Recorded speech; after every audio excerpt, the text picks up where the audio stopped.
Salvaje, película de la que os hablaré. Una enorme facilidad cualquier síntoma de una gripe o un catarro, y sin embargo, las formas y maneras que tiene la ansiedad de manifestarse muchas veces es casi imposible o muy difícil de identificarlo como enfermedad. Pero imagínense que la ansiedad es uno de los mayores gastos que ocasiona a la sanidad pública pues las personas en los países occidentales.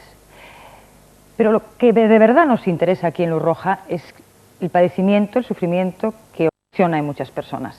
Lo van a comprobar ustedes escuchando algunos testimonios. El año pasado hubo problemas en mi empresa y yo era uno de los posibles candidatos a quedarme en el paro. En aquel momento, cada vez que me despertaba por las mañanas, sentía un miedo impresionante. Ahora, afortunadamente, los problemas en la empresa se han arreglado, pero yo sigo teniendo por las mañanas el mismo miedo.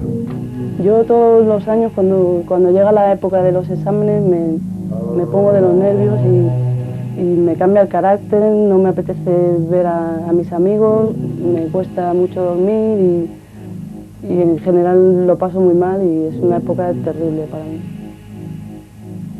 Tengo problemas de estómago desde hace año y medio y tengo ardores y vómitos. He ido 1000 veces a los médicos del seguro de enfermedad y me han hecho montones de pruebas y dicen que no tengo nada.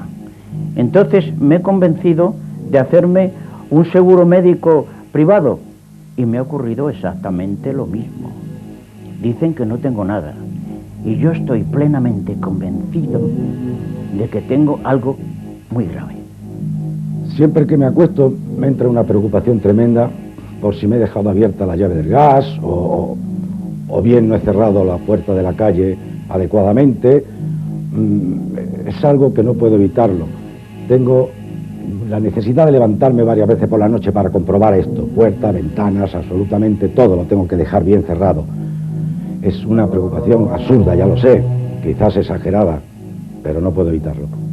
A veces siento un fuerte dolor en el pecho que me preocupa, me agobia, me angustia.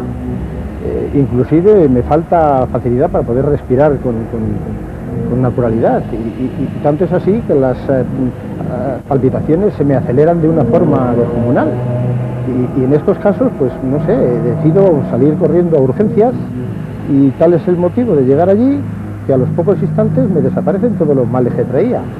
Lo que yo noto a veces es una sensación muy rara, ¿no?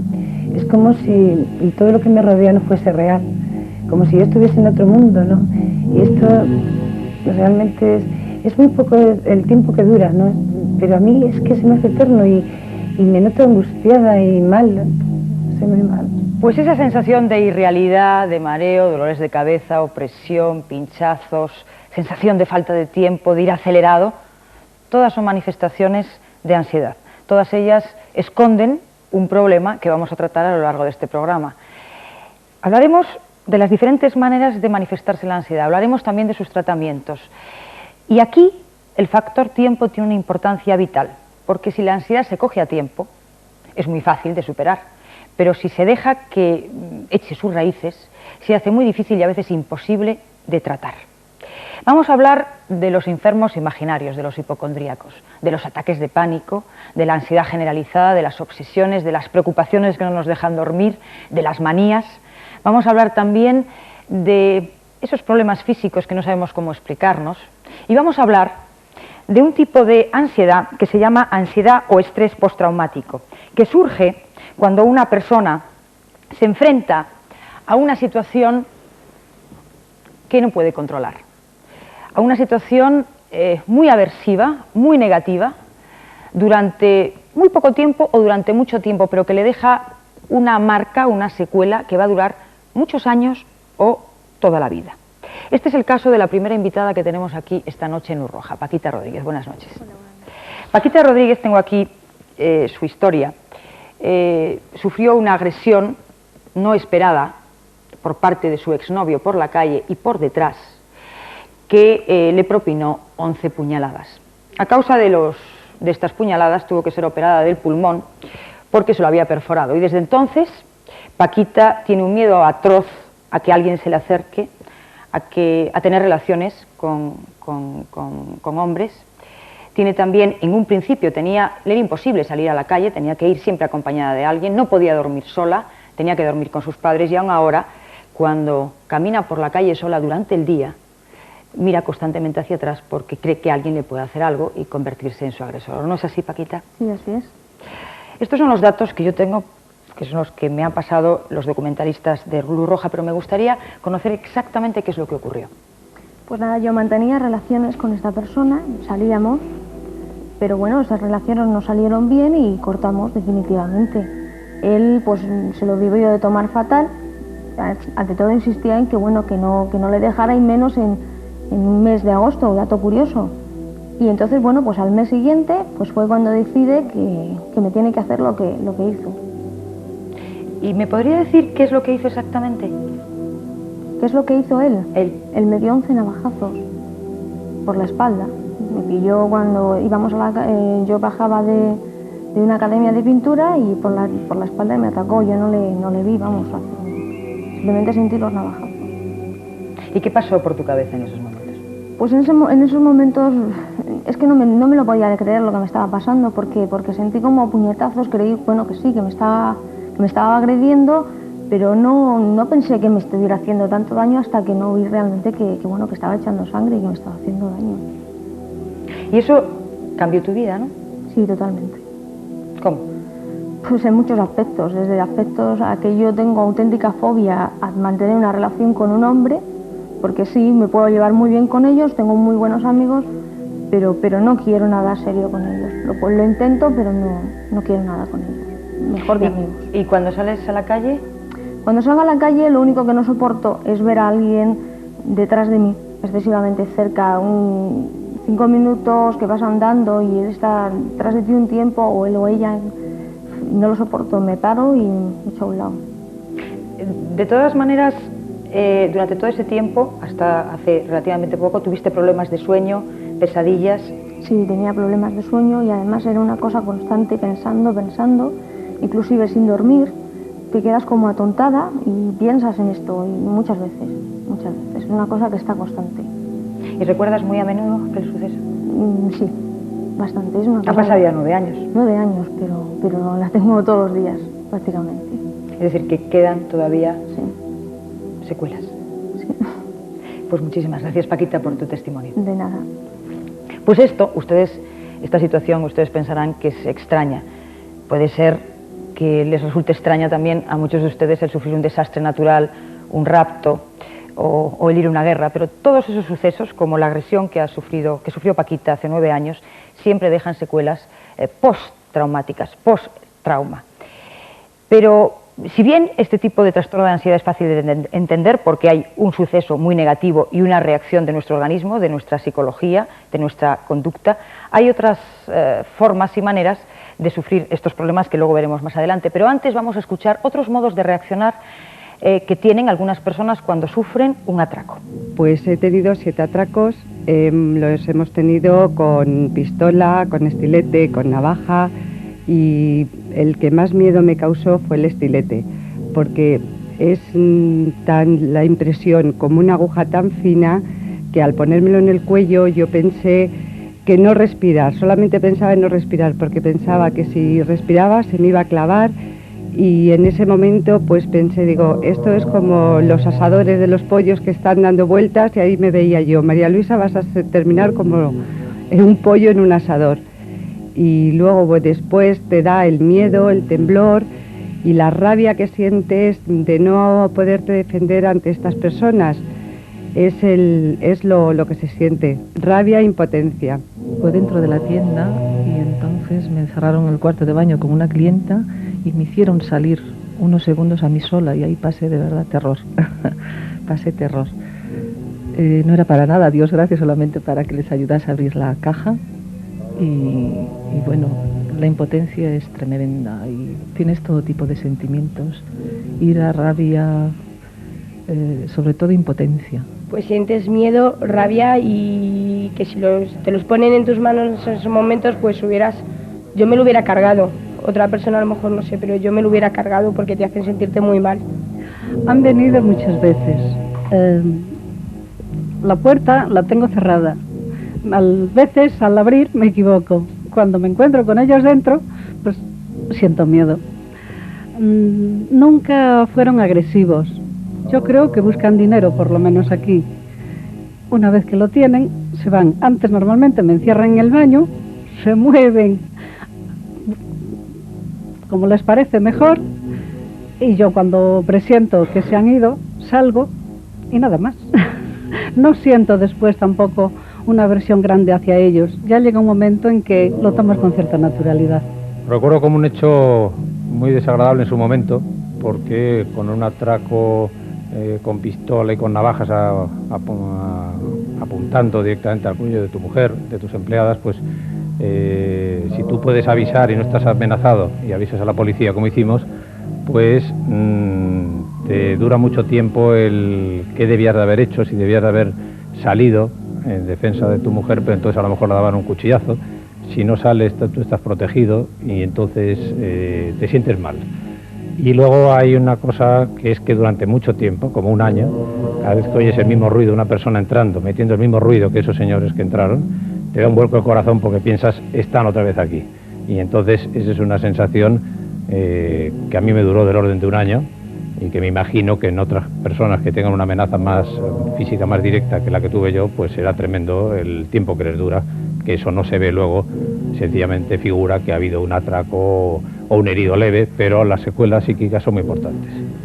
Pues como nos dice este señor, cuanto más intenso, cuanto más tiempo dure la amenaza, en este caso el atraco, más fuerte y más difícil es de tratar la secuela o secuelas psicológicas. Algunas personas, como la farmacéutica que nos comentaba cómo reaccionaba cuando aparecía pues un atracador, pues lo hacen de una forma natural, mientras que otras personas sienten rabia, temor, miedo, pánico.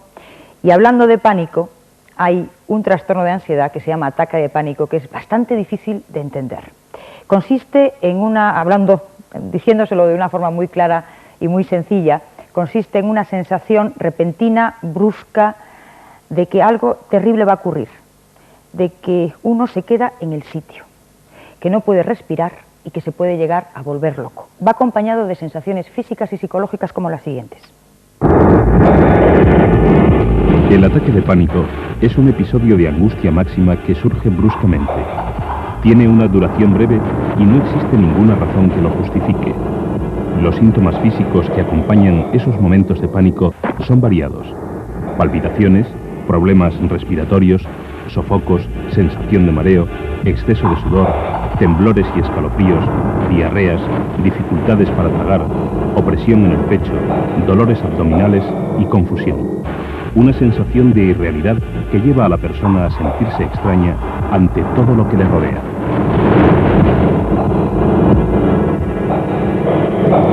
De este pánico físico y psicológico, aparentemente sin motivo, vamos a hablar dentro de unos instantes.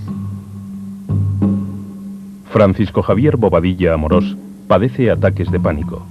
Ha pasado por 2 neurólogos y sufrió depresiones que le han afectado en el campo laboral, familiar y sexual. Dentro de unos instantes oiremos su testimonio.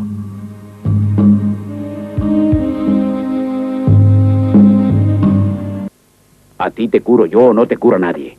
Y si no te curo, te mato. Hace unos instantes que vamos a analizar uno de los trastornos de ansiedad más difícilmente comprensibles, es el ataque de pánico. En primer lugar lo vamos a hacer con una persona que lo ha sufrido y lo sufre, y es Javier Bobadilla Amorós. Buenas noches. Buenas noches. Señor Bobadilla, usted se puso en contacto con nosotros, y les comento, a través de una carta que escribió a Luz Roja donde nos manifestaba pues toda una serie de síntomas que les voy a leer: desazón, nerviosismo, vértigo, mareos y ataque de pánico en concreto. Es por ello que le rogamos, si tenía bien acudir a nuestro programa y tratar posteriormente el tratamiento que hablaremos posteriormente. Entonces a mí me gustaría, señor Bobadilla, que nos explicase usted directamente qué síntomas tiene. Los síntomas que yo sentí en aquel momento, porque se han ido superando afortunadamente, fueron pues una ansiedad desmesurada, pero vamos, los síntomas físicos más, digamos, más claros, era una sudoración excesiva. Repentina. Exacto. acudía repentinamente, un dolor excesivo en el pecho, con sensación de que te va a dar un infarto o que eres presa de un ataque al corazón, cualquier cosa de estas, y de salir corriendo, o sea, de pedir ayuda, a salir corriendo, irte a un médico. ¿Y sensación de muerte usted tuvo alguna vez, de que se moría, de que se quedaba en el sitio? Sí, sensación de decir, bueno, de aquí no paso, hasta aquí he llegado y bueno, me muero y ya está. Pero claro, si tuviera una escala en la cual la pudiese valorar, diríamos que en ese momento, en abril del 90, porque yo me remonto a abril del 90. Fue cuando empezó, ¿no? Fue cuando tuvo la primera crisis. Exacto. Fue cuando me deja que le comente a los telespectadores. Sí. Las crisis de pánico aparecen de una forma brusca, repentina. Pueden durar segundos, minutos, y la persona no sabe qué hacer. Le pasó eso, ¿no? Exacto, sí. Porque no sabe a qué se debe. Exacto. Yo en mi caso, pues, me encontraba trabajando normalmente como cualquier día. Llego de una zona industrial donde hay mucho estrés, donde se trabaja muy rápidamente, se pasa de una temporada a la otra muy rápidamente, del calzado. Entonces, un buen día me encuentro mal y digo, me voy al médico a ver qué me ocurre. Y el médico de atención primaria me dice, no, tú lo que tienes simplemente es nerviosismo, y su primer síntoma fue vértigo filiado. Pero claro, él no fiándose... ¿Me puede explicar lo que es ese tipo de vértigo? Pues realmente no estoy muy ducho en la materia, aunque trabajo en sanidad, pero una especie de decirme que me lo estaba inventando, vamos, que en realidad no tenía vértigo, era algo que yo me estaba haciendo creer a mí mismo. Que usted lo estaba creando. Exacto, que yo me lo estaba auto creando. Y tengo noticia que usted luego acudió a un neurólogo, exacto, porque no se lo creía. No terminé nunca de creer. Que no le pasara nada. Exacto, yo sabía que por mi organismo estaba ocurriendo alguna cosa que hasta ese momento no había ocurrido nada, entonces algo estaba ocurriendo y yo quería saber realmente qué es lo que estaba ocurriendo. ¿Cuál es la manera? Pues la manera es de ir al especialista indicado, al neurólogo en este caso, y el neurólogo, en cuanto me observó y me pudo hablar conmigo, pudimos entablar una conversación, la primera reacción de él fue decirme muy claramente y a la cara lo que tenía. Me dijo, Javier, tú has sufrido un ataque de pánico. El pánico es un miedo terrible. Terrible. Un miedo descontrolado. Descontrolado, totalmente. O sea, te sientes... aterrorizado. Aterrorizado de lo que pasa a tu alrededor, o sea, atemorizado, con ese sentimiento de muerte sobre ti, la adrenalina sube, la sudoración se vuelve excesiva, llega un momento que es insoportable hasta incluso el estar de pie, incluso quieres fingir, tirarte al suelo, decir, me pasa algo, llevarme al médico, me muero, llevarme al hospital más cercano, o sea... ¿Y ese miedo gigantesco, cómo afectó su vida? Uy, la afectó muchísimo. Yo llevaba casado muy poco tiempo. Lo que suele pasar es que la gente de tu alrededor, con esto no quiero quitarle importancia a la gente de mi alrededor, me han ayudado, por supuesto. ¿Pero qué pasa? ¿Qué pasa con cómo reaccionó la gente? La primera reacción no es buena. Porque creen que no le pasa nada. Exacto. Porque usted, doctora Elena Ochoa, mejor que yo, sabe que cuando a una persona le duele una muela, pues va al odontólogo y le quita la muela y se le pasa el dolor. Pero sin tener un sufrimiento, digamos, de dolor, esa comezón, esa desazón, es muy difícil de que otra persona lo llegue a entender. Porque tú le dices a tu mujer, estoy sentado en casa, estoy bien, pero no sé lo que me pasa, estoy muy intranquilo, llévame al médico o llama al vecino que es médico, que pase y me tome la tensión, yo creo que me voy a morir, os quiero mucho a ti y a los nenes, o sea, empiezas a decir cosas... ¿Y cuándo decidió pedir ayuda? Es decir, cuando el neurólogo le dijo que tenía un ataque de pánico, ¿qué hizo? Sí, lo primero que hice fue pues ponerme en manos del neurólogo y hacerle caso a lo que me dijo el neurólogo. ¿Qué tratamiento siguió? Pues un ansiolítico y un antidepresivo, porque él asoció el ataque de pánico a un ataque de ansiedad, pero también a un ataque depresivo, una reacción depresiva, endógena menor, pero más ataque de ansiedad que de depresión. Les aclaro a los telespectadores que hay veces que ese pánico, ese miedo terrorífico aparece solo. Hay veces, en cambio, que aparece mezclado con algunos síntomas de depresión. Y veremos también más adelante con varios expertos cómo este tipo de ataque de pánico puede ser tratado o de una forma utilizando medicamentos, como fue el caso ansiolíticos o antidepresivos, como fue el caso del señor Bobadilla, y hay casos donde se trata con tratamientos psicológicos o con ambos, pero eso será más adelante. Por último, ¿cómo se encuentra ahora? Me encuentro, si tuviese que, aprovechando que el programa se llama Luz Roja, en un semáforo tenemos las tres luces, verde, naranja y roja, digamos que me encuentro en la situación del ámbar. Ni me dan ataques de pánico, ni estoy curado del todo. Más bien ando progresando poquito a poco. Pero porque me lo he comido y me lo he bebido yo solo y con la ayuda de mis familiares, por supuesto. Pues ojalá que dentro de poco nos pueda decir que ya se encuentra en la luz verde. Exacto, eso es lo que prefiero. Mil gracias por estar aquí. Buenas noches. Porque esa luz verde es posible si se busca el asesoramiento de profesionales de la salud. Y si se permanece mucho tiempo en la luz roja, luego es casi imposible, como les decía, el que ustedes la apaguen. Porque el miedo es algo que tenemos todos. Usted tiene miedo seguro a algo y yo tengo miedo. Lo que pasa es que hay miedos que no nos condicionan la vida, otros sí. Vamos a ver qué miedos tiene la gente de la calle. Nuestras cámaras han preguntado a qué tiene usted miedo. Yo miedo, siempre he tenido miedo a ir sola por la noche tarde, donde no hay gente, y a estar sola sobre todo, y algo que esté muy oscuro. Y la gente, cuando no hay nadie, hay poca gente, me da mucho miedo, sobre todo la noche. De la enfermedad, que me venga la enfermedad y que no pueda resistirla. Pues puedo tener miedo a cuando acabe los estudios que estoy realizando, pues a no encontrarme una situación en la vida pues acorde con lo que yo espero, no encontrar un trabajo. Yo tengo miedo al bingo, porque tengo una enfermedad que se llama ludopatía.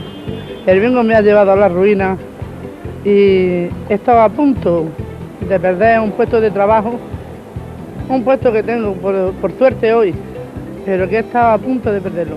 Ese es mi miedo, el que estoy en una rehabilitación con unos compañeros de Amanajea aquí en Málaga y tengo miedo de volver a recaer. El mayor miedo que puedo tener ahora mismo es quedarme sin trabajo porque la cosa está bastante mal. Siento miedo a veces de la soledad. Cuando estoy mucho tiempo sola, me angustia. Pues miedo actualmente a lo que es la vida, nada, solamente al futuro, a lo que haya después de esta vida. Pues ahora mismo, por ejemplo, a la inestabilidad que hay en el país, que no hay trabajo, que bueno, que cualquier día se va a montar cualquier cacao. Sobre todo a la enfermedad, no poder valerme por mí misma y no controlar yo una situación. El SIDA, le tengo miedo a contraerlo. A la droga y al paro. ¿Qué es lo que trae la droga? Pues nada, miedo a la muerte y a lo que está pasando en este momento. A la guerra. Yo siento miedo a la inseguridad, a toda clase de inseguridad, tanto ciudadana, tanto económica como, o sea, a todo lo que me resulte inseguridad. Yo a morirme ahora mismo, vamos, al SIDA, a estas enfermedades que hay ahora, muchísimo miedo. Pues bien, todo el mundo nos ha contestado que al menos tiene algún miedo a estar solo, a la soledad, a la enfermedad, al paro, al futuro, a que ocurra algo terrible, a no controlar, a la noche y otras muchísimas más cosas que no nos da tiempo de ofrecerles. Hasta ahora hemos hablado de dos trastornos de ansiedad. Uno, la ansiedad postraumática y el ataque de pánico. Pero tenemos con nosotros quizá al mejor especialista. A lo mejor él no lo quiere admitir, pero yo lo puedo decir como profesora titular de psicopatología, que es sus libros, sus artículos y sus investigaciones sirven a todos nosotros como punto de referencia para explicar y para estudiar la ansiedad. Y es el doctor Julio Vallejo. Buenas noches. Buenas noches. El doctor profesor Julio Vallejo es jefe de psiquiatría del Hospital de Bellvitge de Barcelona, además de profesor titular de la Facultad de Medicina de la Universidad de Barcelona. Uno de esos muchísimos libros que ha publicado, les voy a citar: Trastornos afectivos, ansiedad y depresión. Antes hemos visto que las personas reaccionan ante una situación aversiva, que puede ser desde un atentado, un atraco, una agresión, un desastre natural, un susto, de forma muy diferente. Una farmacéutica decía que reaccionaba de una forma natural. En cambio hay otras personas que les deja secuelas, como nuestra primera invitada, como Paquita. ¿Por qué esto, doctor? ¿Por qué las personas reaccionan ante un mismo hecho de formas diferentes? Bueno, los hechos, aunque sea el mismo, de hecho causan un impacto distinto en función de la personalidad y de los antecedentes de aquella persona y de en alguna medida, de la predisposición a padecer ansiedad. En otras palabras, el mismo hecho lo va a recibir cada persona de una forma distinta y va a reaccionar distinta. Habrá quien desarrolle un estado de ansiedad, como la persona que habló anteriormente, y habrá quien sea capaz de asimilar el hecho y bien normalizarse en un periodo razonable. Ir a la guerra o someterse a una operación grave es en sí mismo traumático. Sin embargo, actualmente existen tratamientos y maneras de prevenir que realmente sea extremadamente traumático para la persona. Es decir, ¿se puede entrenar a las personas para que una situación muy problemática como ir a la guerra no provoque un estado de ansiedad? Bien, se puede prevenir en alguna medida desde el punto de vista psicológico, obviamente, no médico ni psiquiátrico, a través de, pues bien, estrategias cognitivas, de alguna forma el que la persona esté ya preparada desde el punto de vista mental y de pensamiento para afrontar esto.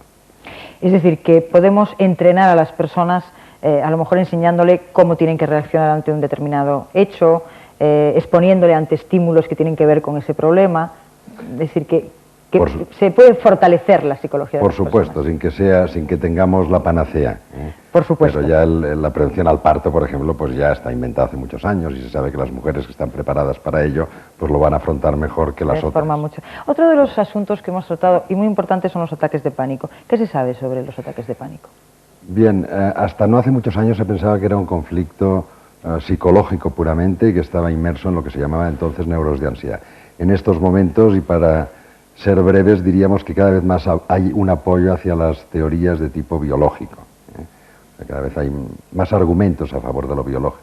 Es decir, que el ataque de pánico, independientemente o no que haya debajo un problema psicológico, la realidad es que da un buen resultado, una mayor reacción positiva por parte de los individuos si se trata con fármacos. En principio sí. En principio sí. En principio, y además no solamente fármacos, sino que en estos momentos sabemos que hay unos fármacos muy concretos. Es decir, no es cualquier fármaco, sino que hay unos fármacos muy adecuados y otros que no son efectivos en absoluto.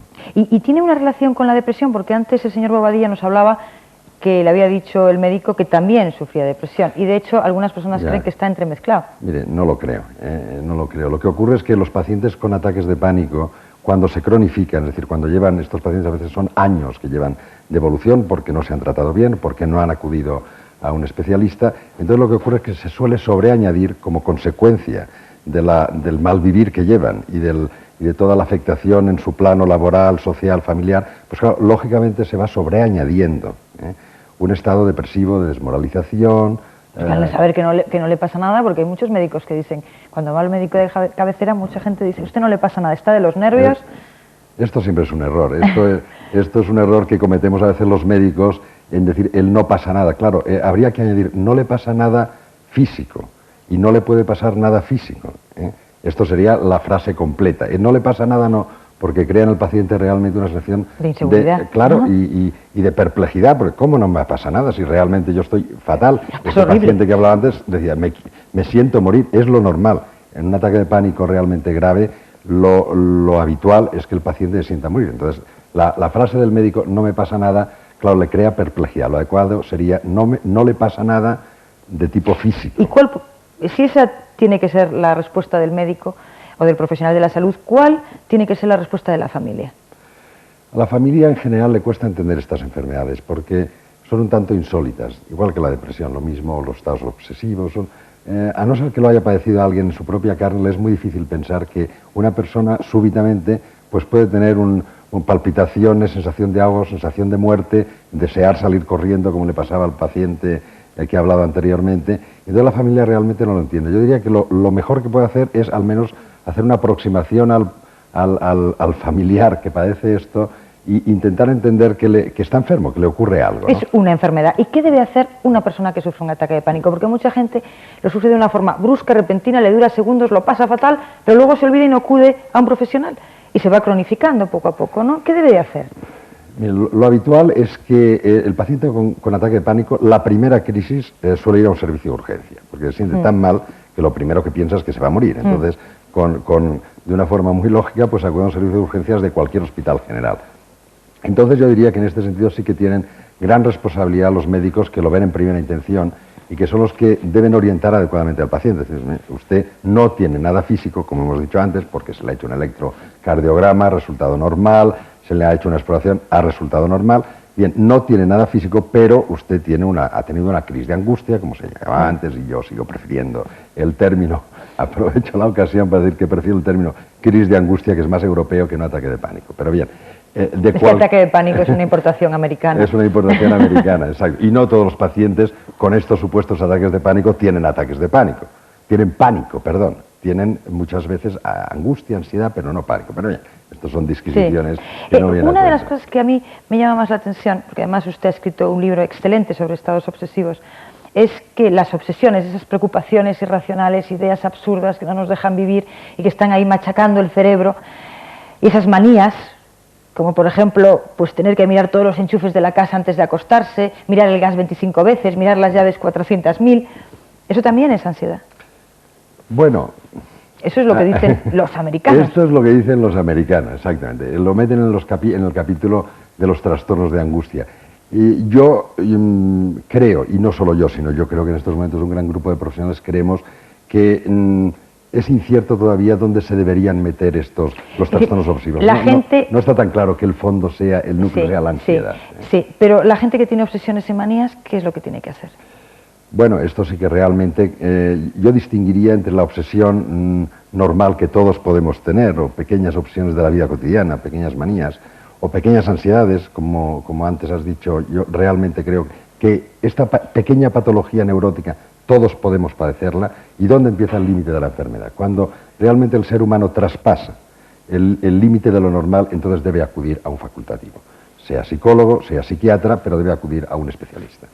Y por último, ¿se puede curar el estrés postraumático, el ataque de pánico, las obsesiones? ¿Hay posibilidades de cura? Yo creo que en estos momentos la psicología y la psiquiatría tiene elementos bastante potentes como para solucionar estos problemas. Lo que ocurre es que no hay una panacea común, es decir, yo diría que las estrategias de tratamiento no se pueden unificar. No es lo mismo un estrés postraumático, quizás necesita un abordaje más psicológico y en este caso la medicación tiene un papel irrelevante o mínimo de un ataque de pánico, en el que realmente sí que es muy importante la medicación, o un estado obsesivo donde posiblemente hay que combinar pues una serie de medicamentos antidepresivos con una terapia de conducta adecuada. Es decir, que por tanto lo que quizá deberíamos aclarar es que no hay una estrategia terapéutica que sirva para todo.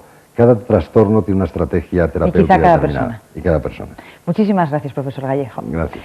El profesor Vallejo nos ha comentado que hay posibilidades, al menos de abordaje, por parte de la psicología y la psiquiatría, que vamos a ver dentro de unos momentos. Porque vamos a ver antes en qué consisten quizá esos problemas de ansiedad, uno de los problemas de ansiedad más comunes, que son las fobias, ese miedo irracional a las alturas, a quedarse solo en casa, a los gatos, a los perros. Y también vamos a hablar de los llamados enfermos imaginarios, como les denominaba Molière, de los aprensivos. Esto será dentro de unos instantes.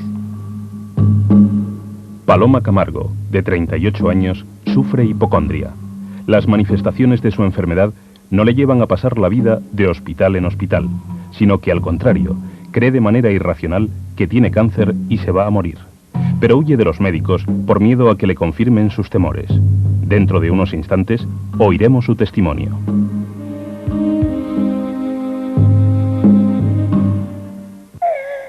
En la vida, desde el comienzo, a uno le balancean de izquierda a padecer una enfermedad, lo que hace que la persona que así lo siente lo pase fatal. Y aunque no se incluye dentro de los trastornos de ansiedad, en la hipocondría la ansiedad en muchas ocasiones juega un papel muy importante. De hecho, todos estos enfermos pues se pasan la vida pues visitando médicos, especialistas, que les dicen: pues mire usted, no le pasa nada, el lunar no significa nada, este dolor pequeño de cabeza tampoco es un tumor, esta opresión que usted siente no significa que vaya a sufrir un infarto. Pero la persona entonces, en vez de creérselo, va a otro médico y a otro médico y a otro médico, y son pues casi el 50% o más de las personas que acuden a urgencia. Nos lo van a comentar los responsables de los servicios de urgencia. A veces en personalidades con rasgos, como conocemos coloquialmente como aprensivos, se da la circunstancia de que vienen a urgencias con síntomas banales, como puede ser un dolor de cabeza. El dolor de cabeza o cefalea es uno de los dolores más habituales que tenemos las personas, y a veces estos individuos aprensivos tienen dolores de cabeza de repetición durante unos cuantos días y llegan a pensar que ese dolor de cabeza puede ser el signo de un tumor cerebral o de que van a tener una hemorragia, se les va a romper un aneurisma. Eso sería una persona hipocondríaca. El enfermo hipocondríaco es el que presenta un mayor riesgo en urgencias y el que muchas veces, yo lo comparo a un cuento que todos conocemos de niños, que es del pastor bromista que va diciendo que viene el lobo, nadie se lo cree hasta que viene el lobo de verdad. Yo pienso que el pastor seguramente no era bromista y era hipocondríaco, y seguramente el lobo era el juez, que siempre está detrás de los posibles errores que nosotros cometemos. Con esto quiero decir que los pacientes hipocondríacos son un reto en urgencias, es una situación que se nos presenta siempre como muy problemática y que es difícil poder dedicar el tiempo que necesitan estos pacientes, porque tiene menos riesgo dedicar un tiempo a escuchar y a hacerle entender al paciente que lo que tiene no es grave, que no a veces empezar a hacer exploraciones o tratamientos no siempre justificados. Alrededor de la mitad de los pacientes acuden a la urgencia injustificadamente, y en esa falta de justificación, naturalmente la angustia, la hipocondria, la información pues venida de cualquier otro punto forma parte del motivo de consulta del paciente. De hecho, tenemos a título anecdótico pues enfermos que se elaboran sus propios informes para conseguir pues bien llamar la atención, bien fingir enfermedades que no tienen, y en otro extremo enfermos generalmente indocumentados que reiteran sus consultas y que cambian de nombre de unos días a otros. Normalmente esto, las enfermeras, los celadores, que normalmente son fijos en urgencias, se percatan de que un enfermo que se llamaba Antonio un día se llama José 3 días después. Esto realmente condiciona una sobrecarga de trabajo, entre otros factores, a las urgencias hospitalarias, habitualmente siempre sobrecargadas. Paloma Camargo Crespo es una mujer de 38 años que desde hace bastante tiempo lo pasa muy mal porque cree que tiene cáncer, ¿no es así? Sí. Y al parecer ha acudido a bastantes profesionales y actualmente está en un tratamiento psicológico y está diagnosticado como hipocondríaca. Paloma, ¿qué es lo que siente, qué es lo que piensa una persona como usted? Pues es un miedo muy cercano a la muerte. Porque, según me han dicho, usted cree que tiene cáncer. Sí, sí. Está muy localizado además el cáncer. ¿Usted cree? Sí, sí, claro, claro. ¿Localizado dónde? En el pecho, en los órganos reproductores. Útero y... O sea, ¿usted cree que tiene cáncer en el pecho, en el útero? ¿Y se ha hecho radiografía? Sí, sí, sí, sí. ¿Y? Me hago revisiones. ¿Y qué le dicen? No aparece nada, de momento.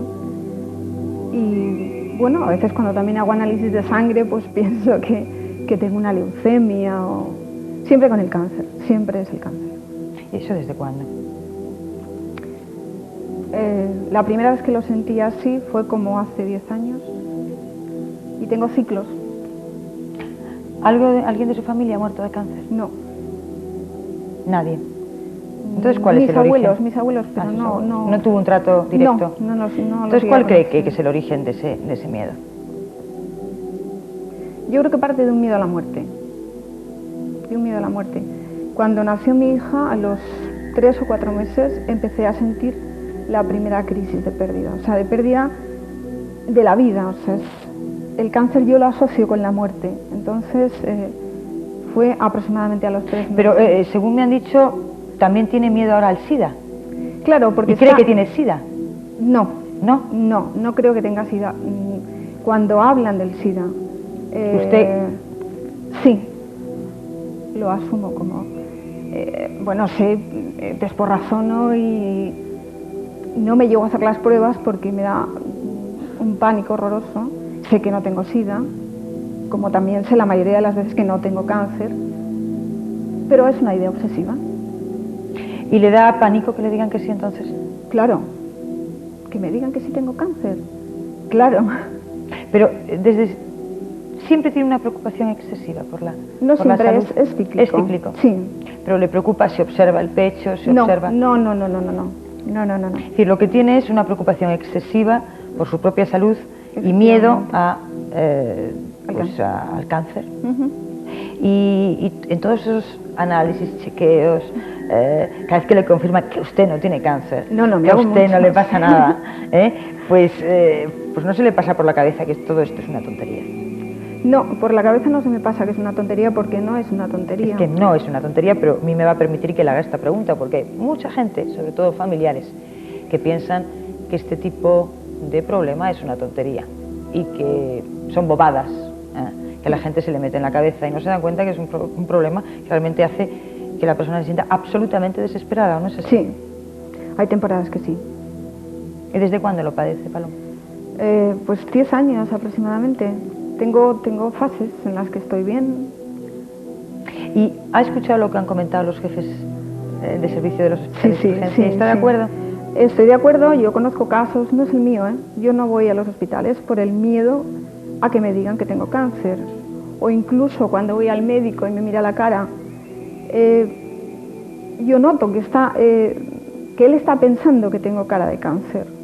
O mis compañeros cuando dicen, has adelgazado, ¿no?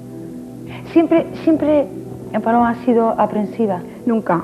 O sea, esto en los últimos 10 años. Esto ha sido a partir de que nació mi hija. A partir de que nació su hija, que todavía no se había divorciado. Que todavía no me había divorciado. ¿Y poco a poco se ha ido intensificando? Sí. Por ejemplo, si usted lee en una revista... No puedo. ¿No puede el qué? No puedo leer... ¿Una revista? Sí, es que sé a lo que se va a referir. Cuando yo veo un artículo de cáncer, de que algún famoso se ha muerto de cáncer, del SIDA, de las enfermedades de transmisión sexual, algunas de ellas producen cáncer, yo no leo. O sea, yo paso directamente la página. ¿Y por qué?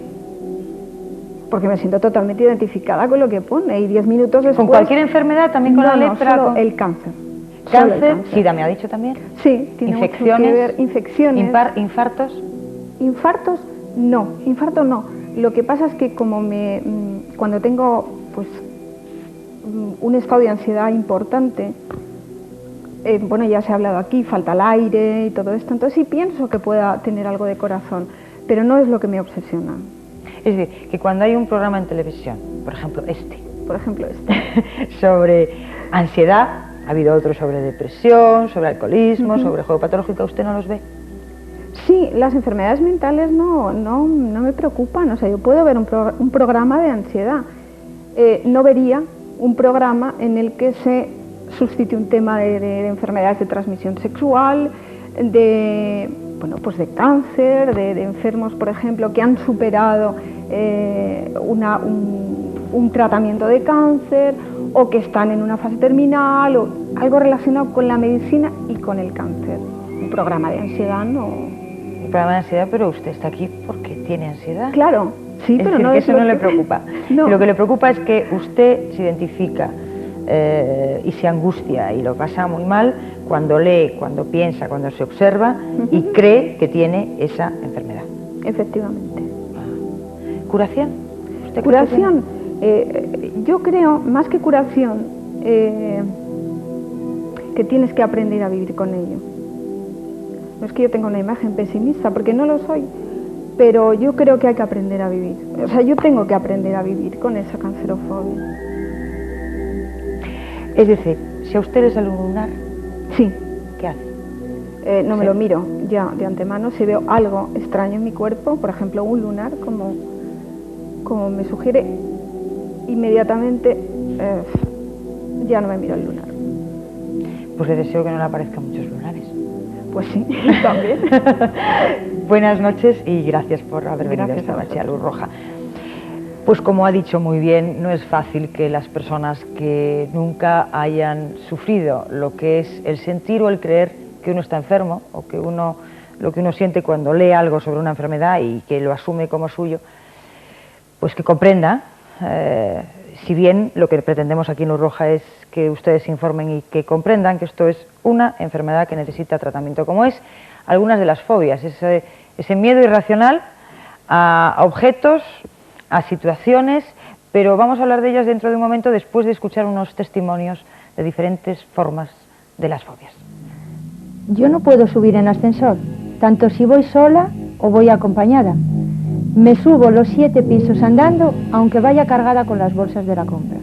Mirar una de esas verjas con barrotes que terminan en punta me dan pánico. Incluso los tenedores me ponen nervioso. A mí lo que me ha pasado muchas veces es que estoy en el cine o en el metro o en cualquier otro sitio donde hay mucha gente y de repente me empiezo a sentir agobiada y tengo la necesidad de salir corriendo de allí. Yo no es que tenga miedo a las arañas, pero cuando veo una araña cerca de mí me desmayo directamente. No lo puedo remediar, es algo superior a mis fuerzas, me pongo histérica. Yo he tenido épocas en las que se pasaban semanas y semanas sin salir de casa. Me daba un miedo espantoso a salir a la calle. Y o bien me obligaba mi marido porque a lo mejor tenía que salir por algo, o desde luego no salía. Y enseguida que salía notaba como una asfixia y me empezaba a dar vueltas todo. Incluso alguna vez me llegaba a marear y me llegaba a desmayar en medio de la calle. Hay no solamente muchas clases de formas de manifestar la ansiedad. Las fobias pueden ser a miles de objetos y cosas, serpientes, arañas, subir ascensor, como hemos visto. Lo mismo que hay varias formas y maneras de vivir la hipocondría. Con nosotros ha estado una mujer que por miedo, por pánico a que confirmaran su diagnóstico, pues no acudía a los médicos, mientras que hay otras personas con aprensión, con hipocondría, que se pasan la vida en los médicos. Es decir, todos los días tienen algún tipo de cita, análisis, radiografía. Es decir, hay esas dos formas. O intentar confirmar todos los días que uno padece una enfermedad o evitarla constantemente. Pues con las fobias también ocurren pues, algo parecido. Lo que pasa es que si usted tiene miedo a las serpientes y vive en pleno Madrid, en pleno Sevilla, en pleno Bilbao, en plena Zamora, pues será muy poco probable que usted se encuentre una serpiente en el asfalto. Pero si usted tiene que viajar constantemente en avión, porque es viajante, o si usted tiene que ir al mercado a comprar y tiene fobia a los peces o a la carne roja, pues puede ser que lo pase fatal, porque su vida estará condicionada. Este es el caso de nuestra próxima invitada, que precisamente está aquí porque nos escribió a nuestro programa, Patricia Méndez. Buenas noches. Hola, buenas noches. Patricia, tengo aquí la carta delante, además de referirse a nuestro programa, que voy a obviar esta información, nos comenta que desde hace unos cuantos años padece un pánico terrible a los edificios altos, a los espacios abiertos, al ruido del agua, que cuando pasea por Madrid no puede pasear sola porque como hay edificios altos, pues lo pasa francamente mal. Y también cuando ve una calle ancha. Sí, claro, muy ancha y claro, los edificios no me cobijan, entonces entra pánico. ¿Me podrías contar con tus palabras? Te voy a tutear, ¿te parece? Sí, por favor. ¿En qué consisten tus fobias? Pues consiste en que en cuanto veo, pues eso, como usted ha indicado, los edificios, las fuentes, los espacios abiertos, pues me entra una especie como, se empieza a latir fuertemente el corazón, tengo miedo, no soy capaz de enfrentarme ni a ese edificio, entonces siento pues eso, que miedo y me inmovilizo totalmente y tengo ganas de llorar, de que alguien me abrace y que me saque pronto de ahí, porque no puedo, me entra una gana de llorar, gritar, miedo. Me empieza a latir fuerte y es...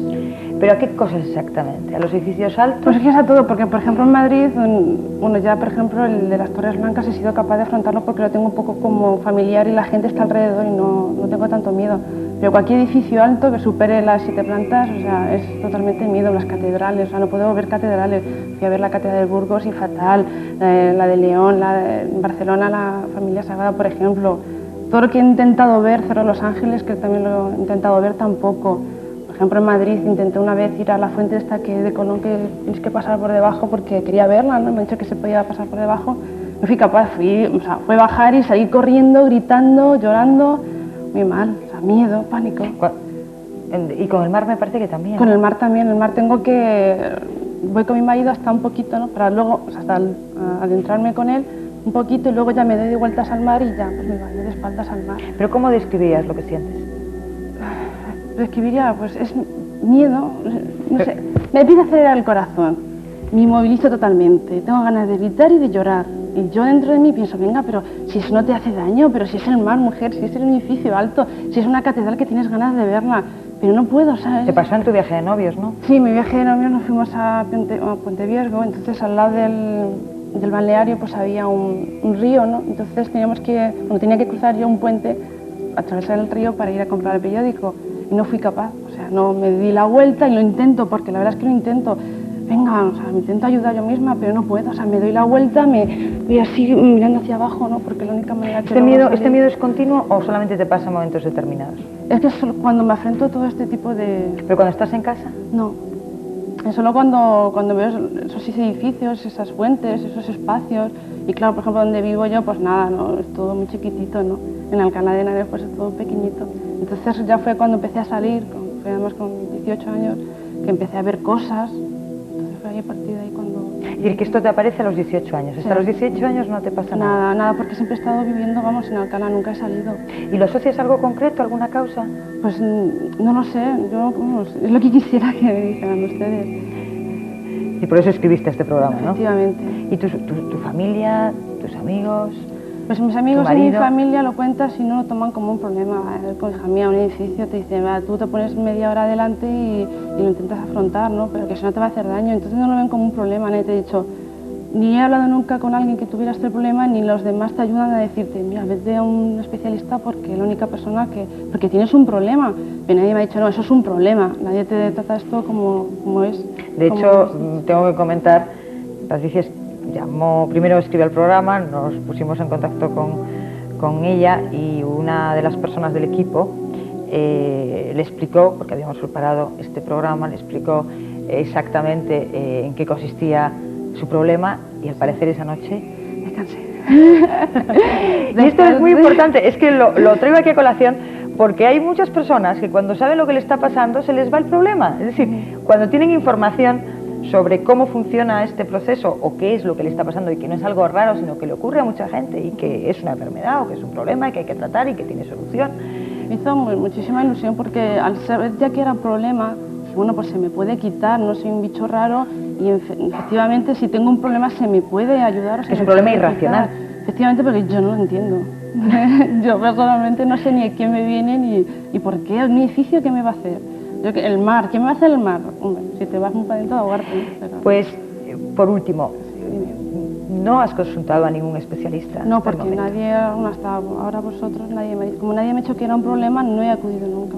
Pues a mí me gustaría que cuando terminemos este programa pudiéramos hablar tanto con el profesor Vallejo como con el doctor Casen, el doctor psicólogo Francisco Bas, porque son quizá 3 puntos de referencia que tú puedes tener y que puedes elegir o que te pueden recomendar a algún especialista y si no, posteriormente nosotros en el equipo te remitiremos a algún especialista. Gracias. Tiene solución, seguro y además rápido. Si se trata rápido. Pronto. Como decía al principio, si no se deja que la fobia eche raíces y que luego se cronifique en la persona y le resulte casi imposible superarlo. Es que si no, yo no voy a poder ver tantas cosas como quiero ver. Las vas a ver. Eso espero. Gracias por estar aquí esta noche. Como les decía antes y como ella decía cuando una de las documentalistas del programa de Luz Roja le comentó que esto le pasaba a mucha gente, pues se quedó muy tranquila. Como tranquilos se van a quedar ustedes cuando escuchen lo que nos contestan pues muchas personas por la calle cuando se les ha preguntado, ¿tiene usted alguna fobia o manía? Bueno, sí, yo tengo manía a los perros, me dan mucha repulsión los perros. Yo le tengo fobia a los reptiles y a las serpientes. A eso le tengo fobia. Mi manía son las pipas y el pan duro de 8 días o más. Así que fíjate. Tengo fobia a las cucarachas. que me da mucho susto, que no tiene mucha explicación la cosa, pero veo una cucaracha y salgo corriendo. Bueno, sí, las arañas, las ratas, las serpientes. Cada vez que pongo el televisor,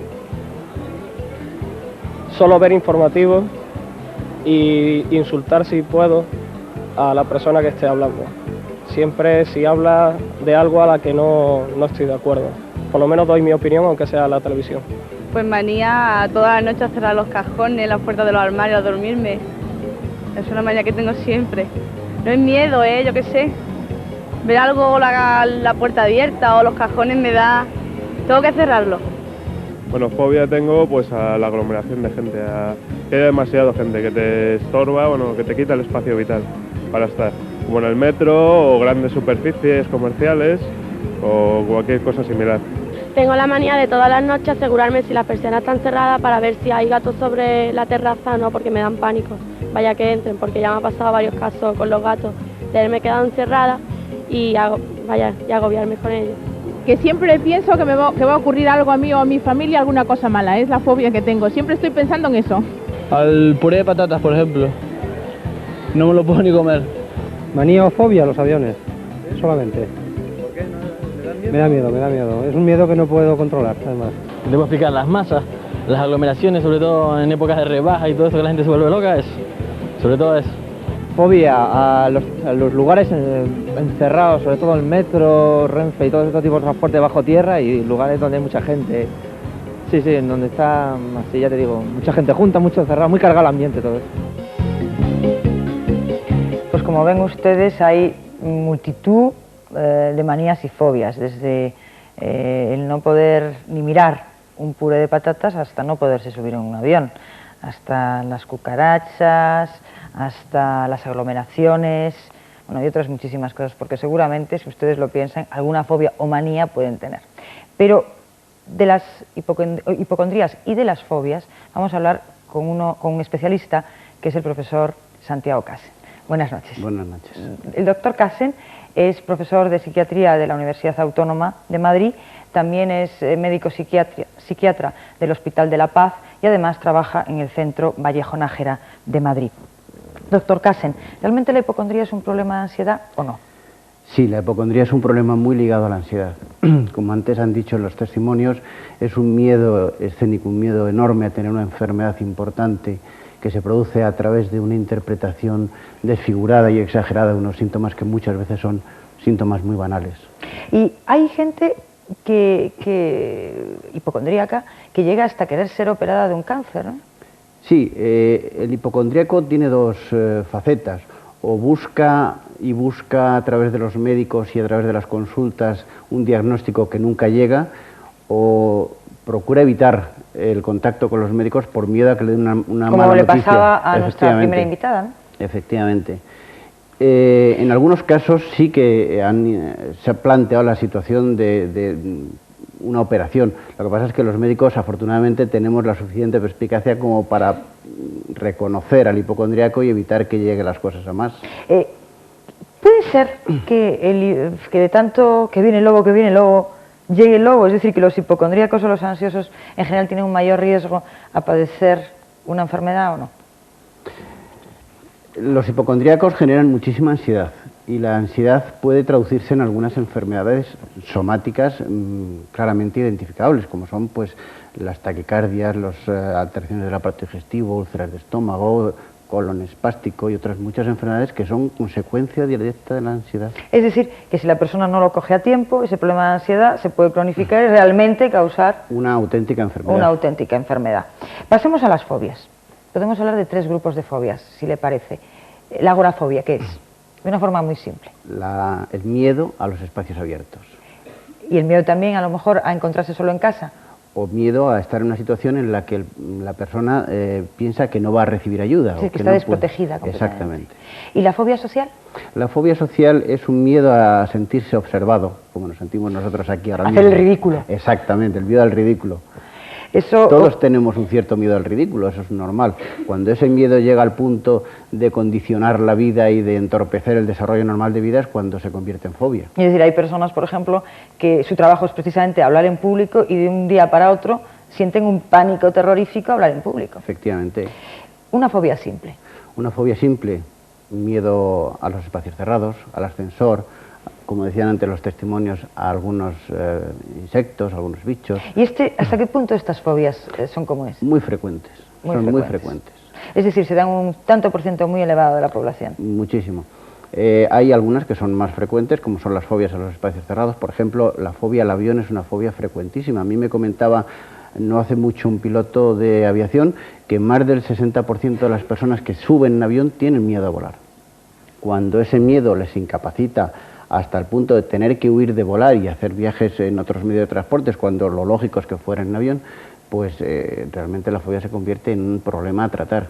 Luego, de hecho, vamos a ver cómo algunas compañías han tenido conciencia de este problema y ofrecen un servicio a sus clientes.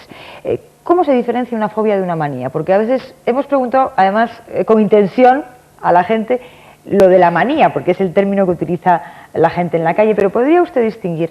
La manía es más una conducta un tanto caprichosa, que el enfermo o la persona, por decir, no catalogarlo de enfermo, puede controlar. La fobia es incontrolable por parte de la persona y realmente pues reconoce que es una situación absurda, irracional, que no tiene sentido, pero no la puede evitar. Y la manía no puede llegar a un momento, por ejemplo, yo puedo tener manía a dejar todo ordenado, en línea recta, pero puede llegar un momento que esta manía se convierta en un síntoma obsesivo. En un síntoma obsesivo, es decir, en una compulsión, en algo que no me deje vivir. Efectivamente. Y que no pueda entrar en ningún lado como no esté todo recto. Sí, eso corresponde más que a las fobias a los síntomas obsesivos. El perfeccionismo, la meticulosidad, son síntomas característicos de la personalidad obsesiva. Está bien ser perfeccionista, pero hasta un cierto punto, claro. Sí, pero no pasarse a lo mejor cuando uno llega cansadísimo a su casa después de 8 horas de trabajo, pues otras 2 horas ordenando los flecos de una alfombra, ¿no? Efectivamente. Y poniéndolos en línea recta. ¿Cuándo una fobia empieza a ser preocupante? ¿Cuándo tiene que acudir la gente a un tratamiento? Inmediatamente que entorpezca el desarrollo normal de la vida de la persona es ya motivo de tratamiento. ¿Y tratamiento de qué tipo? Pues el tratamiento de las fobias debe ser un tratamiento combinado de medicación y psicoterapia. La medicación que se suele utilizar en estos casos es una combinación de fármacos antidepresivos y ansiolíticos que se complementa con una psicoterapia. Hay muchísimas formas de psicoterapia, pero yo creo que la más eficaz y la que mejores resultados suele dar es las técnicas de desensibilización, que es un acercamiento paulatino y progresivo al objeto temido, en un estado previo de relajación. Hay personas, y vamos a volver otra vez, si me lo permiten, de las fobias a la hipocondría, pues que tienen pavor a ir a los médicos, pero creen que están enfermísimos. Y entonces se automedican. ¿Qué peligro tiene la automedicación? La automedicación tiene muchísimos peligros. De hecho, en España se están tomando ya muchas medidas para evitarlo. Cuando la medicación es ansiolítica, el peligro inmediato es el hábito, el crear un hábito. Casi todos los ansiolíticos son fármacos generadores en potencia de un hábito. Cuando la medicación es de otra índole antidepresiva, pues hay numerosos efectos secundarios que a veces son peligrosos y que si no se sabe manejar pueden traer consecuencias verdaderamente nefastas. Es decir, que en ningún modo usted recomienda, aunque se tenga pavor a acudir a un especialista, psicólogo o psiquiatra, el que la persona lea en revistas en el Vademecum o le pregunte al vecino qué es lo que se tiene que tomar. Bajo ningún concepto. Bajo ningún concepto. Pero podríamos decir que, y retomando, si le parece, el último caso que hemos visto, esta persona, esta chica que tiene un problema terrible y que sufre un montón, tiene ganas de ver cosas en la vida y no puede ni ver catedrales, edificios altos, ni agua, ni el mar. ¿Tiene solución? Yo creo que sí. Además, el tratamiento de las fobias es uno de los tratamientos más agradecidos en psicología. Y es verdad. Más agradecidos y más rápidos si se coge a tiempo. Efectivamente, es una cosa que se puede tratar perfectamente en no mucho tiempo y con muy buenos resultados. Pues muchísimas gracias, doctor Casen. De nada, encantado. Aquí se ha venido repitiendo desde el principio del programa, cuando hemos hablado del estrés postraumático, de los ataques de pánico, de la hipocondría, de las fobias, que todo tiene solución, pero esa solución comienza por la información y por entrenar a las personas a reconocer cuando realmente pues eso que siente son síntomas que pueden llegar a condicionar su vida y ponerse pues en manos de un especialista. Pero esto vamos a verlo dentro de unos momentos. Que la información el que la persona sepa qué es lo que está pasando y por qué puede ocurrir pues esos síntomas que tiene, es el primer paso para un tratamiento y para aprender a enfrentarse con eso que nos da tanto miedo. Pues precisamente esto lo ha sabido muy bien algunas compañías aéreas y han ofrecido cursillos y ofrecen cursillos a sus clientes, como por ejemplo el que vamos a ver ahora. Lo que para muchos es una actividad casi natural, como los trámites en un aeropuerto antes de embarcar en un avión, para otros, los que sienten pánico a volar, supone el inicio de un camino angustioso. El avión es para ellos un enemigo, y la subida de las escalerillas, el hecho de abrocharse el cinturón y el despegue del aparato resultan para mucha gente una verdadera pesadilla. Intento racionalizarlo, pienso por qué vuela un avión, pienso que es el medio más seguro, pienso que tal, pero basta que haya un cambio de ruidos, basta... Quizá todo se debe a que como no dominas la circunstancia, no eres tú el que está llevando aquello, es todo ajeno a ti. Y cuando sé que tengo que coger un avión, me empiezo a encontrar nervioso, no suelo dormir bien. El desconocimiento del propio avión, una máquina aparentemente compleja y extraña, es en muchas ocasiones lo que provoca ese agarrotamiento que se refleja en pequeños gestos. Y mientras unos duermen o leen tranquilos, otros, angustiados, no pierden detalle de lo que ocurre a su alrededor. Las terapias utilizadas por algunas compañías aéreas empiezan por explicar a los pasajeros temerosos cómo funciona un avión, en qué consisten esas enormes turbinas, los neumáticos y hasta la misteriosa cabina de los pilotos. Además de este conocimiento, los ejercicios de relajación comienzan antes de enfrentarse al vuelo y continúan en los asientos del avión. Los resultados obtenidos son francamente buenos y mucha gente que sentía verdadera fobia al avión ha logrado no solo controlar su miedo insuperable a este medio de transporte, sino incluso disfrutar durante el vuelo. Pues bien, lo importante, como decía el locutor de este vídeo, es que la persona conozca en qué consiste el objeto, en este caso el avión, porque en estas terapias conductistas a la persona se le, provocándole un estado de relajación, se le va enfrentando poco a poco al estímulo aversivo y va teniendo conocimiento de cómo controlar sus estímulos, sus respuestas físicas, es decir, perder miedo a aquello que asusta. En esta última parte de Luz Roja vamos a hablar de otro trastorno de ansiedad, de la ansiedad generalizada, es decir, cuando una persona siempre tiene ansiedad, tiene una ansiedad flotante, constante, angustiosa, que no le deja vivir y a veces pues tiene síntomas físicos, dolores de cabeza, si no le duele el estómago, le tiemblan las piernas, se pone pálido, enrojece, tiene temblores, tiene agujetas, siempre le pasa algo. Pero esa angustia, esa ansiedad, repito, es constante, siempre se tiene la sensación de que va a ocurrir algo terrible, algo catastrófico. Este es el caso de nuestra siguiente invitada, de Marta Montemayor. Buenas noches. Hola, buenas noches. Marta escribió a nuestro programa una larga carta donde nos explicaba su rabia ante esa ansiedad que no podía controlar, esas palpitaciones fuertes, esa sensación de ahogo, ese dolor en los brazos, en las piernas, esa constante dolor y angustia. Si no te importa, Marta, voy a leer unas pequeñas notas que me han pasado en documentación, además de tener aquí la carta, que podemos dejarla aquí encima y comprobarla en cualquier momento que tú consideres oportuno. Hace 3 años empezaste a sufrir crisis de ansiedad y desde entonces estás desesperada, ¿no? Solamente piensas en la muerte, ¿no? Sí, tengo miedo a la muerte. Y has estado en manos, en tratamiento con un psiquiatra 2 veces a la semana, has hecho psicoanálisis, has ido a urgencias, has estado luego en tratamiento con varios psicoterapeutas, tienes miedo a todo y según tú dices haber sobrepasado un límite y experimentado la locura. Pero ¿me podrías explicar, Marta, qué es lo que te pasa? Pues, bueno, en realidad con palabras no puedo explicar lo que me pasa, pero sí quizás un sufrimiento que tengo y un malestar continuo que no me deja vivir, ¿no? Entonces, a mí la ansiedad, pues, es que me desborda totalmente y entonces me hace tener temores y unas sensaciones muy desagradables. ¿En qué consisten? Pues esas sensaciones desagradables consisten, por ejemplo, me duelen mucho los brazos, ataques de pánico que me dan. A veces, me vas a permitir, los trastornos de ansiedad generaliza, es decir, esa constante ansiedad, ese sufrimiento constante de que algo pasa, puede cursar con ataques de pánico. No siempre pasa, en el caso de Marta sí, pero no siempre pasa. A veces simplemente son dolores de cabeza, dolores en los brazos, ¿no? Ajá. Taquicardias, mareos, náuseas, dificultades para respirar y también para tragar, porque a veces parece que tengo como una bola aquí, que no me pasa la comida. Y bueno, la verdad es que muchísimas cosas que ¿Y cómo empezó todo esto?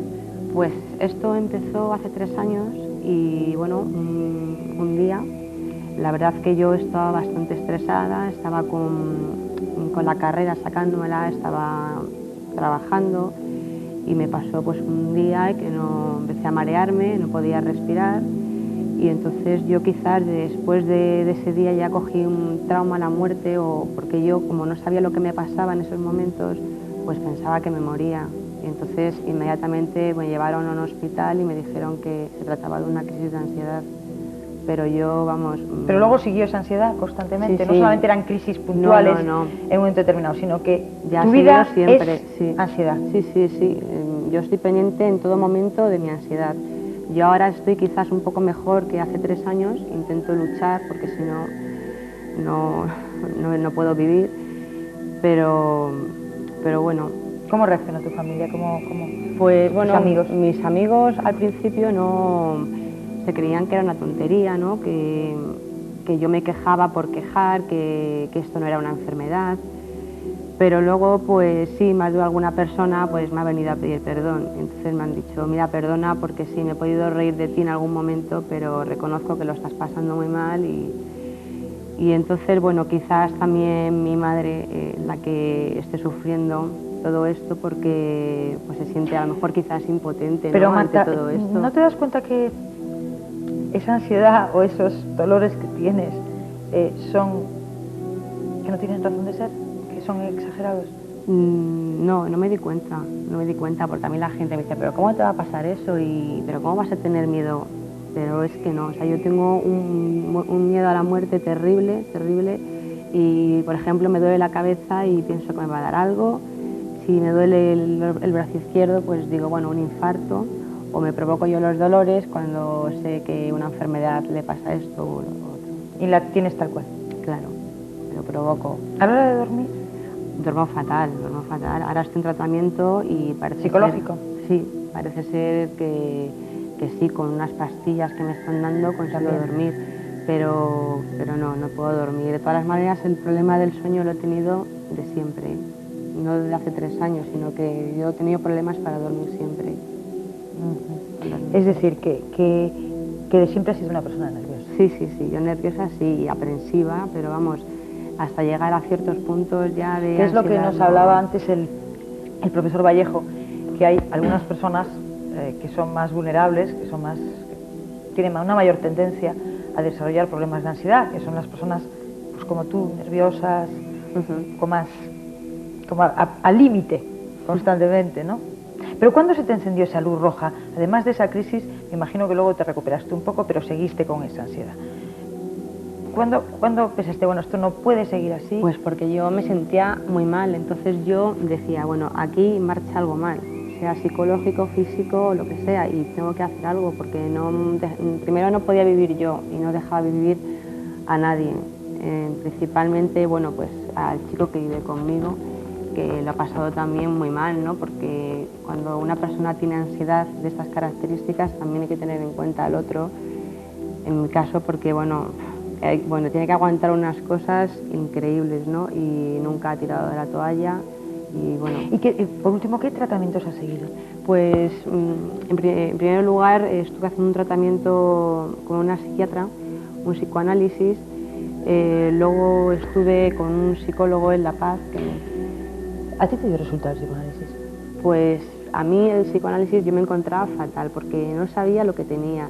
No sabía de qué iba la cosa, porque me encontré en una especie de diván, pues no sé, haciéndome preguntas sobre mi familia, no sé, cosas que yo, vamos, pensaba que me tenían que enseñar a controlar mi ansiedad y luego entrar a esos temas, ¿no? Porque yo la ansiedad la tenía, me estaba tomando muchas dosis de Transilium y... Si me vas a permitir, sí. Marta, a lo mejor el director luego me regaña por decirles esto, porque siempre tenemos que mantener la objetividad y en el caso, y sobre todo yo que presento este programa, pero en mi opinión, en mi modesta opinión, si bien el psicoanálisis puede dar resultado en otros casos, el psicoanálisis ortodoxo me refiero, al que precisamente se está refiriendo Marta, puede dar resultado en otro tipo de problemas, de trastornos. En este tipo de trastornos de ansiedad es muy importante que la persona reciba información por parte del terapeuta, sepa lo que está pasando, se le den unos puntos de referencia para controlar o tener la ilusión de que se controla, porque nadie controlamos nada, tenemos la ilusión de que controlamos, pero necesitamos esa ilusión de control para vivir, para enfrentarnos pues con la vida. Y un tratamiento quizá de otra orientación, conductual, cognitivo, en ocasiones combinado con un tratamiento biológico, farmacológico, hasta el momento, según los datos que aparecen en investigación y también en mi experiencia clínica, da más resultado que un tratamiento psicoanalítico. Si bien repito que el psicoanálisis puede dar resultado en otros problemas. ¿Qué otros tratamientos seguiste? Pues actualmente estoy con un grupo de psicoterapeutas y como dices tú, pues me están explicando más de qué va todo esto y entonces esto me hace tener más fuerzas para luchar contra, no sé, me imagino que es así, ansiedad, pues me pasan tantas cosas, pues, pero bueno, como tengo ilusión por vivir, pues tengo que salir adelante y luchar, que es lo único que me queda.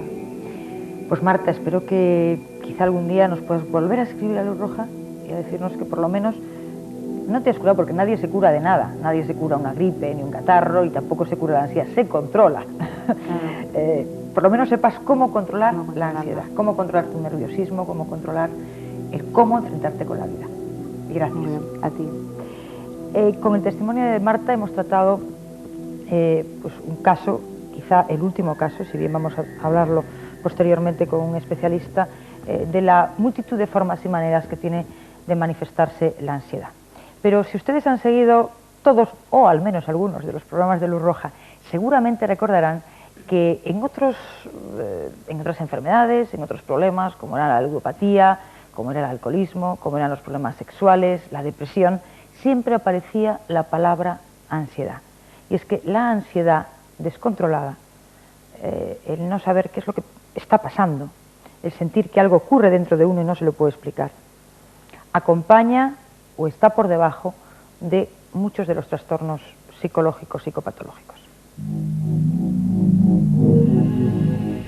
Detrás de la ludopatía, del alcoholismo, de la mayoría de los problemas sexuales, de los malos tratos, del inicio muchas veces en las drogas o en otras adicciones, detrás de muchas conductas en las que se enciende una luz roja, está la ansiedad como telón de fondo. Pero la ansiedad no solo afecta a nuestro comportamiento. Recientes investigaciones están poniendo de manifiesto la influencia de la ansiedad y el estrés sobre el sistema inmunológico. Es decir, puede debilitar nuestras defensas naturales, haciéndonos más vulnerables al padecimiento de distintas enfermedades que pueden ir desde la gripe hasta el cáncer. Si en la depresión, si en la ludopatía, si en el alcoholismo y otros muchos problemas que han pasado y hemos tratado aquí en Luz Roja, también en la ansiedad hay soluciones.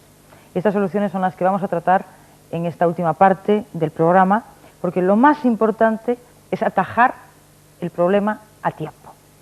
Y el tiempo, es un factor fundamental en todos los problemas de ansiedad. Lo vamos a hablar con uno de los importantes especialistas con los que contamos en nuestro país, que es el doctor Francisco Bas. Buenas noches. Buenas noches. El doctor Francisco Bas es psicólogo, es fundador del Centro Beltrán Russell de Madrid, además de presidente de la Asociación Española de Terapia Cognitiva, Conductual y Social. Tiene una amplia y dilatada experiencia clínica, además de haber sido coautor del primer manual en castellano de terapia de conducta, terapia cognitivo-conductual. Doctor Bas, a mí me gustaría que explicara a los telespectadores por qué es importante coger a tiempo cualquier problema de los que han pasado esta noche por luz roja? Es una buena pregunta, porque aprendemos a conducirnos de un modo, digamos, positivo, deseable, pero también aprendemos a conducirnos de un modo no deseable o negativo. Y el cambio a veces no es fácil. Y cuanto más antiguo, más viejo sea, digamos, el aprendizaje negativo, más difícil va a ser modificarlo. Es decir, de modo que si la gente aprende antes de tiempo a cómo cambiar de marcha la marcha negativa para enfrentarse a un problema, más rápidamente se extingue el y cuando miedo. más se entrena uno en una conducta, sea positiva o negativa, más se asienta. Pero imagínense que cualquiera de ustedes han reconocido a lo largo del programa alguno de los síntomas. Que usted tiene una fobia que no le deja vivir, o como le ha ocurrido a Patricia, que nunca sabía lo que le pasaba, y de repente dice, anda, pues si yo tengo un problema de ansiedad, lo estoy pasando fatal y tiene solución. ¿Qué tiene que hacer? ¿Qué debe hacer una persona que empieza a pasarlo muy mal y que el médico de cabecera o los familiares o las personas que tienen alrededor le dicen tonterías, esto es de la cabeza, estos son nervios, estos son patochadas?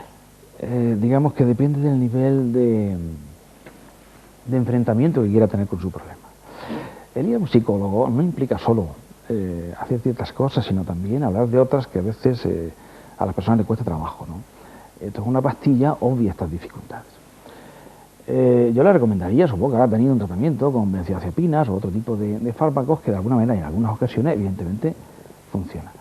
Pero si no funciona hay dos niveles, el nivel de consejo, yo le podría dar algunos consejos, pero yo dudo que el nivel de consejo sea suficientemente eficaz, sobre todo a medio y largo plazo. Es decir, un consejo aquí en televisión. Claro. Aconsejaría evidentemente, bueno, pues que hiciese una terapia cuyas estrategias de intervención han sido evaluadas. Y que son muy cortas. Y que son, concretamente en el pánico, yo a mis alumnos cuando se lo explico realmente a veces no me creen y son ellos los que tienen la oportunidad después de comprobarlo. Como tú bien decías, nosotros iniciamos la terapia a las pocas sesiones presentando un modelo accesible, comprensible para el paciente, una explicación distinta, mucho más esperanzada y mucho más científica de su problema actual. Bueno, concretamente en el pánico, el explicar los factores que están manteniendo la conducta de pánico da lugar a una remisión espontánea. Esa persona no vuelve a tener ataque de pánico en una proporción significativa. Es decir, el conocer la enfermedad es el primer paso para el control. Facilita el autocontrol de un modo realmente extraordinario. El conocer claramente qué factores están manteniendo mi problema. Si le parece, antes de hacerle una última pregunta, vamos a ver qué tipo de terapias puede ofrecer la psicología, y de hecho este vídeo ha sido grabado en la Facultad de Psicología de la Universidad Complutense por el profesor Tobal, asesor de este programa, en el cual se explica pues, de una forma muy sencilla y muy rápida dos intervenciones. Una, la consistente en la relajación, donde nos ayuda a controlar pues, que de repente nuestro corazón empiece a palpitar y no lo podamos controlar, o que de repente en un momento determinado nos pongamos coloradísimos y lo pasemos fatal, o que vayamos a una fiesta y que nos quedemos paralizados y no podamos hablar en público, o no podamos explicar lo que nos pasa a un amigo o cuando hay más de dos personas. Vamos a ver qué terapias ofrece la psicología. Las técnicas de relajación se utilizan con gran frecuencia en la reducción de estados de ansiedad y en el tratamiento de diversas patologías. En este caso hemos aplicado la técnica de relajación muscular progresiva. Hemos llevado a cabo un entrenamiento haciendo un corte de una primera sesión en la que se instruye al individuo a, mediante una serie de ejercicios, notar la diferencia entre la tensión y la relajación. Nota de nuevo la diferencia entre tensión y relajación. Hemos utilizado también, en un segundo momento, un equipo de registro fisiológico para estudiar los cambios logrados. Generalmente eso se lleva a cabo, se utiliza al final de un entrenamiento completo a lo largo de un periodo de un mes, mes y medio. Y palma y dorso de ambas manos completamente relajados. El entrenamiento en habilidades sociales es una técnica que se emplea especialmente en aquellos casos en que hay un deterioro de la comunicación, en que existen serias dificultades para relacionarse con los demás o estar en situaciones sociales o en los que existe un déficit de asertividad. ¿Podrías hacerlo ahora con los brazos puestos en la mesa y hacia adelante?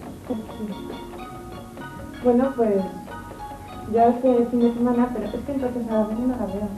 ¿Puedes girarte? Claro. Bueno, pues yo este fin de semana... En la sesión que hemos visto, se entrena a los participantes a dirigir mejor su mirada, a modular mejor su voz, a moverse con una mayor soltura. Básicamente lo que se pretende con estos entrenamientos es dotar a los individuos de una mayor capacidad para relacionarse con otros. Generalmente se van a emplear también sesiones de grupo en las que se van a interpretar papeles. El terapeuta actuaría a modo de director de teatro, corrigiendo la actuación, señalando los puntos fuertes, los puntos flojos y trabajando en una mejor realización o ejecución. Pues relajación, entrenamiento en el control físico, también otras muchísimas terapias que nos es imposible ofrecerles en este momento, entrenamiento en habilidades sociales. Todo se hace con un único fin, el que la persona, usted, pueda enfrentarse a aquello que le da un miedo espantoso y que no sabe cómo hacerlo. Este tipo de tratamientos hasta el momento han sido eficaces. Sí. Sí. ¿Qué más se puede ofrecer a una persona que sufre ansiedad, que sufre problemas de ansiedad? Bueno, aquí hemos omitido una cosa muy importante, a mi juicio, y que digamos cuya importancia va siendo cada vez más puesta de manifiesto, ¿no?, en los estudios de resultados de las terapias. Y es aprender a pensar. Es decir, sentimos según pensamos. Y las emociones están provocadas permanentemente por la interpretación que hacemos de las cosas. Ahí la terapia que se llama cognitiva pone el acento en el papel que desempeña lo que un sujeto piensa en el mantenimiento de sus problemas. Es decir, por ejemplo, la ansiedad generalizada, lo que sí, he dicho antes, que lo has señalado, lo has adelantado, ¿no? Sensación de alarma, de que algo peligroso puede ocurrir en cualquier momento, estado de alerta, que genera una hipertensión continua, una hipervigilancia continua, y que tiene como consecuencia que el sujeto se desgaste materialmente. Las ideas catastrofistas que tiene. Es decir, pensar que va a ocurrir algo terrible. El confundir lo posible con lo probable. Es característico, por ejemplo, la ansiedad generalizada. El sujeto tiene que aprender esto. Y se aprende a cambiar de pensamiento. Se aprende. Se aprende. Muchísimas gracias, entonces, profesor Bas. Información, saber en qué consiste la enfermedad, qué es lo que nos pasa, relajarnos, a veces ayudarnos o no de una medicación, pero fundamentalmente esa información nos va a servir para controlar, al menos tener la ilusión de que controlamos nuestro medio, es decir, lo que decía el profesor Bas, aprender a pensar, porque si yo pienso bien, voy a sentir bien, luego entonces voy a actuar bien. Si yo pienso, estoy nerviosísima, y un momento que me siento nerviosísima y actúo de una forma nerviosa. Si yo pienso, estoy tranquila, me sentiré tranquila y actuaré de una forma tranquila. Pues precisamente ese ha sido el objetivo de esta noche en este programa de Luz Roja dedicado a la ansiedad. Información a lo largo de todo el programa a través de testimonios, a través de informaciones de expertos, de información recogida fuera de plató, que quizá haya servido para que algunos o muchos de ustedes puedan pensar que quizá pues puedan tener o no un problema de ansiedad y acudir a un profesional. Pero vamos a ofrecerles por último una serie de datos para ver la cantidad de personas de la población general que sufren algunos de los problemas que hemos analizado esta noche. En concreto, los dos más comunes son las fobias simples, es decir, cuando uno tiene un miedo irracional a algo, al avión, miedo irracional a estar solo, miedo irracional a los cuchillos, a la oscuridad, a los espacios muy abiertos. Y también los trastornos de ansiedad generalizada, es decir, la constante, continua y difusa ansiedad que no nos deja vivir. En segundo lugar, les vamos a ofrecer otros datos de interés sobre la ansiedad. La población afectada general oscila entre el 7 y el 9%. 9 de cada 100 personas sufren un problema importante de ansiedad. 1 de cada 7 personas pueden experimentar trastornos a lo largo de su vida. Solamente un 25%, 25 de cada 100 reciben tratamiento y un 75% pues no suele ir al médico. Y por último, el último dato hace referencia a las situaciones que generan más ansiedad.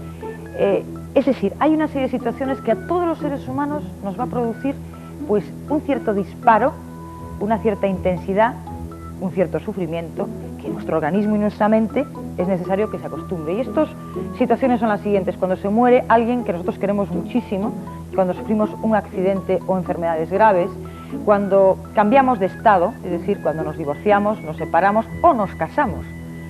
También cuando uno es despedido de su trabajo, cuando se retira uno de la vida activa, es decir, cuando se jubila, cuando uno cambia de residencia, es decir, aunque usted se cambie a una casa mejor, más bonita, con un jardín estupendo, va a tener quizá un problema de ansiedad en un principio. Y por último, cuando pues, una persona tiene pues, determinados problemas de comunicación sexual. Todas estas situaciones hacen que un gran porcentaje de gente tenga problemas de ansiedad, que a veces lo supera con la vida misma. Y otras veces, cuando hay una tendencia, de las cuales han hablado algunos especialistas, a desarrollar problemas de ansiedad, aparecen algunos de los cuadros que hemos analizado esta noche. Por tanto, y por último, lo que me gustaría que todos comprendiéramos es que el ser humano es un todo, es mente y es cuerpo. Los problemas que tenemos en el cuerpo son mucho más fáciles de identificar. Si nos rompemos una pierna, si nos torcemos una mano o un dedo, si nos rompemos la nariz. Pero en cambio, si tenemos algunos síntomas que están, en cierto modo, relacionados con algo inconsciente, con algo que no comprendemos, con algo que no podemos explicar, o con algo que viene como consecuencia de no saber pensar, de que no hemos aprendido a pensar, aparecen pues esta serie de problemas de ansiedad que hemos analizado esta noche. Por tanto, ese es el momento donde se enciende una luz roja y la solución es acudir con tiempo a un profesional de la salud, psicólogo o psiquiatra, puesto que es la única manera de obtener esa información y ese aprendizaje necesario para pensar, para vivir. Les espero la próxima semana en Luz Roja.